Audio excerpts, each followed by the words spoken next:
guys. Today's video is going to be about how my ex-boyfriend crashed my first car. And it was like an old BMW. It was like a 2001 BMW. I don't know. No, 2004 BMW.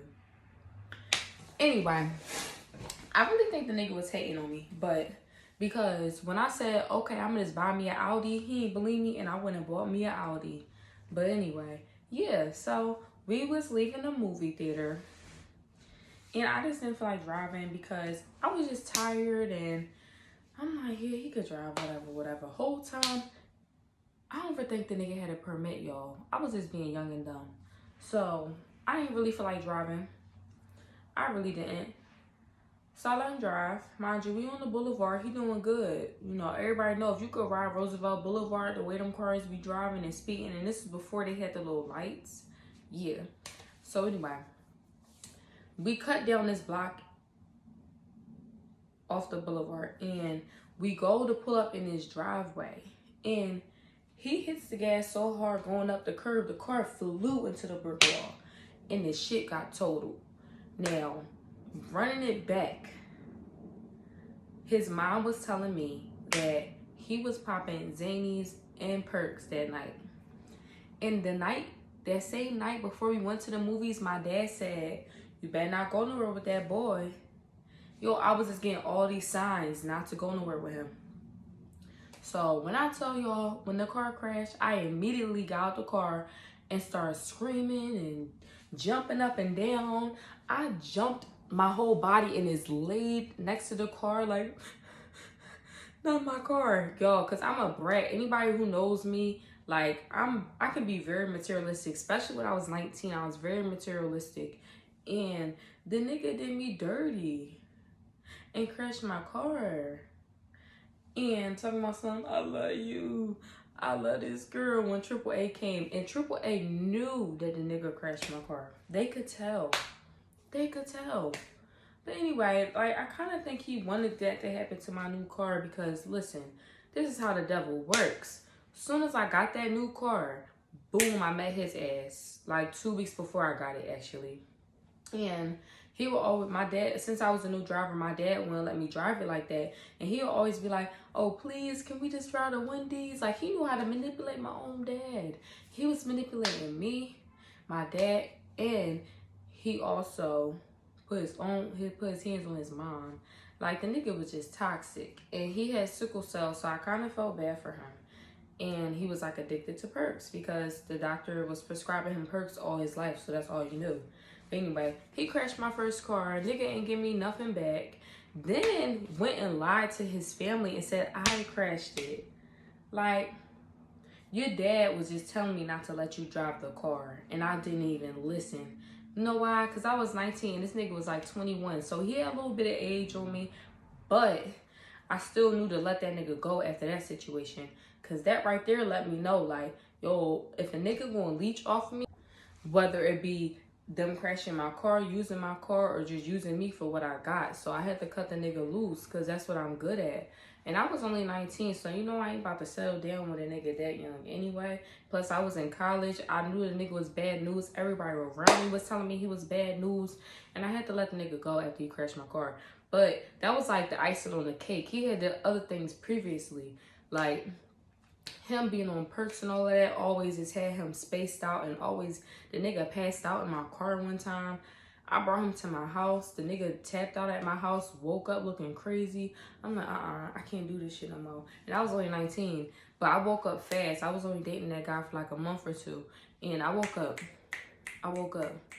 And I know I got a good heart, so I attract people with bad intentions, but I had to say a no-go to that nigga. Like, I had to let the nigga go after a month of knowing him because I could see his true colors. And he put his hands on his mother. He threw his hands up at his mom. Yes. Girl, if you could throw your hands up at your mom, you could throw your hands up at me. Bye. Now, some of my friends is like, girl, I'm so glad you out of that situation. I knew he wasn't good for you. Well, bitch, why you ain't tell me then? My only friend that actually said something about it was my friend Deja. And I fuck with her for that. You know what I'm saying? Oh, my God. Oh, my God. I got another story. So why the hell?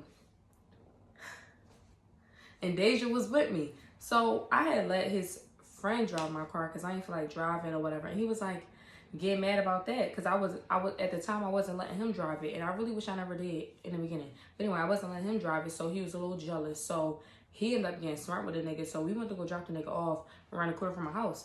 But let's just call him Randy. Whatever. Randy was still talking shit. So homeboy, I don't even know his name anyway. He came around the corner to my house.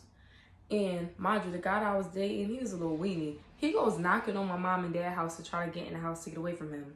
So he's banging on my mom and dad's crib. My friend Deja like, oh no, you need to get your cousins. Well, you gotta get somebody to knock this nigga flat the fuck out. And guess who knocked him flat the fuck out? The nigga that was around the corner that he was talking shit to. So the nigga came around the corner, smacked the shit out of Randy. That's the guy I was dating at the time. Smacked the shit out of Randy. And he claimed since he had sickle cell, he didn't like fighting or whatever. So Randy falls. Boom. Scrapes his arm and everything. And they never do nothing back. I said, you got smacked in front of me? Oh, that's another red flag. That's red flag number 2. Red flag number 3 was when he crashed my car. And red flag number 2 was when he got smacked in front of me. No matter of fact, the nigga this was a walking red flag.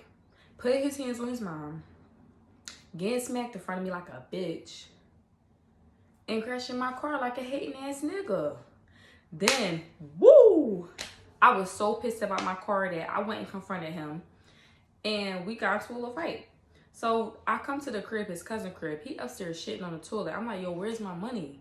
So he don't got my money. So when he came down, what I did was, and he sat down, I said, man, right across his face. Then you got me fucked up.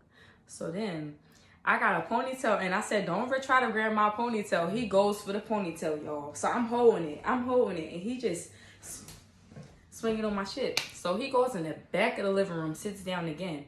After that, I get up, I said, mop, mop, mop, mop, mop. All up in that nigga head. And then after that, child, after that, he gets up and pushes me on the floor. I got a little dramatic, y'all, and I flew my body on the floor. Then his cousin was like, y'all gotta do this somewhere else. Get up out of here, get up out of here. So I just leave after that. And then I call my friend from high school. And I'm just crying. I'm like, yo, I just need somebody to talk to. Then I seen another nigga who knows him and was like, I seen you go down there. He was like, I seen you go down there. What happened? I'm sitting there crying, like bawling my eyes out. Outside, no car, because he crashed it and nothing. I'm at the bottom. I'm down bad at this point. So I'm sitting down crying. His friend, like, well, his old head, this nigga ain't really his friend. His old head was like, see, that's why you don't need to be dealing with these niggas. He is down here. You are up here. Let a nigga go. And the thing is, I let him go. I just wanted my fucking money. So then, something else me and my girlfriend had did was we popped up to try to go get the money at the new place he was staying at. And my homegirl hopped over like a whole doorway just to, get us in. And we ended up not finding nothing, being stupid, just wasting our time. But long story short, I ain't never get my money back. And then the nigga ain't even try to get my money back. He too busy trying to get back with me instead of just fixing things. And I would never get back with this nigga, because once you show me that you crazy, I'm cool off you. I don't want no parts. So yeah, I cut that nigga loose and I never looked back. And that's why, like, I'm so critical on who I meet now, because some of these guys, they don't really show their true colors until after they done some damage. So don't be like me, y'all. If y'all keep seeing red flags, let the nigga go. Because the nigga probably obviously wasting your time. Don't be like me holding on to a nigga that got thousands and thousands and thousands of red flags. Because I swear on everything, it's just not worth it. Like, be with somebody that's going to elevate you, not put you down. Get with an asset, not a liability. Get with somebody who's going to bring you up, not bring you down. Okay, ladies? And that goes for the guys, too. Y'all better tune in. And be careful with these people out here. Don't be like me and stick around with these crazy ass fools. But y'all be safe. Like, share, and subscribe. And tune in for the next video, y'all. Peace.